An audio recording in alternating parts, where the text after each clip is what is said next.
கிறிஸ்துவில் பிரியமானவர்களே, ஆண்டவராகிய இயேசு கிறிஸ்துவின் நாமத்திலே உங்கள் யாவரையும் வாழ்த்தி ஆசீர்வதிக்கிறேன்.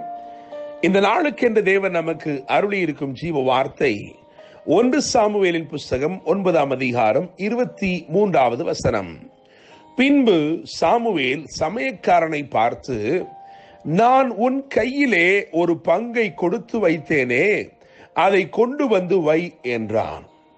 என்னை கேட்கிற தேவனுடைய பிள்ளைகளே, சமஸ்த இஸ்ரவேலின் மேலும் உயரமாக இருந்த சவுலை, எல்லாருடைய தோள்களுக்கு மேலாக உயரமாய் வளர்ந்திருந்த சவுலை உண்மையாய் உயர்த்த தேவன் ஒரு நாளை முன் குறித்திருந்தார். அந்த நாளின் துவக்கம் காணவில்லை என்று தான் துவங்கியது. காணவில்லை என்கின்ற செய்தியோடு தான் துவங்கினது. ஆனால் அந்த நாளின் முடிவிலே சவுல் கண்டுகொண்ட மேன்மை கொஞ்சம் அல்ல. Maybe the day begins with a word about a loss, but it's going to be an end with a phenomenal gain. உங்கள் மேன்மைக்கு நேராக தேவன் உங்களை நடத்தும் ஒரு அற்புத நாளாய் இந்த நாள் இருக்கிறது. God is directing you towards your God-ordained destiny. Yes, He is bringing you to the table of your honor. உங்களை கனப்படுத்தும் ஒரு பந்திக்குள்ளாக, ஒரு மேன்மைக்குள்ளாக கர்த்தர் இன்றைக்கு உங்களை நடத்துகிறார்.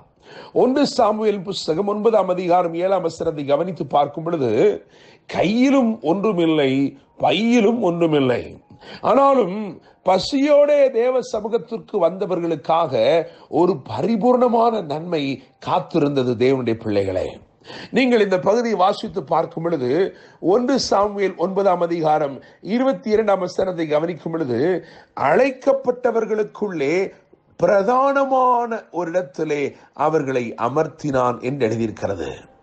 அவன் வந்து சேர்ந்த தேவ சமூகத்திலே சாமுவேல் அவனுக்கு அவனுடைய முதலாவது இழப்பை குறித்து பேசுகிறான். காணாமற் போன கழுதைகளை பற்றி கவலைப்படாதே, அவைகள் அகப்பட்டது என்று சொல்கிறான். மாத்திரமல்ல, அவன் அறிந்திராத அற்புதமான தேவ திட்டத்தை அழகாய் விவரிக்கிறான். இவைகளையும் அல்லாமல் சகல இஸ்ரவேலின் அபேட்சையும் யாரை நாடி இருக்கிறது? உன்னையும் உன் வீட்டாரையும் அல்லவோ என்று சொல்லி என கேட்கிற தேவனுடைய பிள்ளைகளே, தேவன் தம்முடைய ஞானத்து நிமித்தமாய் நம்முடைய பாதைகளில் நம்மை நடத்தி அவருக்கு சித்தமான மேன்மையின் இடத்திற்கு கொண்டு வந்து நம்மை சேர்க்கிறார். தேவனுடைய பிள்ளைகளே, என கேட்கும் தேவ ஜனமே, அவன் தோற்று போனவன். நீங்கள் கவனித்து பார்த்தால் உண்மையில் தேடி தேடி தேடி ஒன்றும் கிடைக்காமல் அந்த பிரயாணத்தின் முடிவிலே அவன் தோற்று போனவனாய் அவனும் அவன் வேலைக்காரர்களும் இருக்கிறார்கள். ஆனால் தோற்று போன அவர்களை தேடி வந்ததோ ராஜரீக மேன்மை. என கேட்கிற தேவனுடைய பிள்ளைகளே, 3 காரியங்களை இங்கே பார்க்கலாம். மேலான இடத்தில் அமர்த்தப்பட்டான், அது முதலாவது காரியம். 2வது காரியம், மகிமையான தேவ திட்டம் அவனுக்கு அறிவிக்கப்பட்டது. 3வது காரியம், முடிசூட்டப்படும் ஒரு அபிஷேகம் அவனுக்கு அருளப்பட்டது. என கேட்கும் தேவனுடைய பிள்ளைகளே, அவன் பிரதானமான இடத்தில் அமர்த்தப்படுகிறான். பெரிய தேவ திட்டம் அவனுக்கு அறிவிக்கப்படுகிறது. மாத்திரமல்ல, சற்றேனில் என்று சொல்லி எந்த குறையோடும் அவனை அனுப்பாமல் சம்பூர்ண நிறைவோடு அவனை அனுப்புவதற்கு அடையாளமாக ஒரு பெரிய பரிபூர்ண அபிஷேகம் அவனுக்கு அருளப்பட்டது.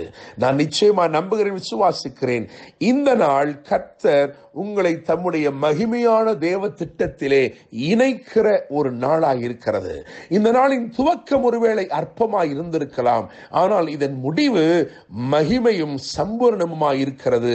தேவனுடைய பிள்ளைகளே, உங்களை குறித்த உன்னதமான தேவ திட்டம் உங்களுக்கு தெரிய வரட்டும். என்றும் என்றும் உங்களை மேன்மைப்படுத்த விரும்புகிற அந்த மகிமையான கரம் இன்றைக்கும் உங்களை அற்புத விதமாய் நடத்தப் போகிறது. நாம் வாசித்த வசனத்தை கவனியுங்கள்.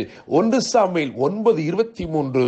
பின்பு சாமுவேல் சமையற்காரனை பார்த்து, நான் உன் கையிலே ஒரு பங்கை கொடுத்து வைத்தேனே, அதை கொண்டு வந்து வை என்றான். என கேட்கும் தேவனுடைய பிள்ளைகளே, உங்களுக்காக இன்றைக்கு விசேஷமானவைகள் பரிமாறப்படுகிறது. விசேஷித்தவைகளாலும் குழுமையானவைகளாலும் உங்களை தேவன் இன்றைக்கு திருப்தி செய்ய போகிறார். என்று அன்புடன் pastor Daniel Moses. God bless you.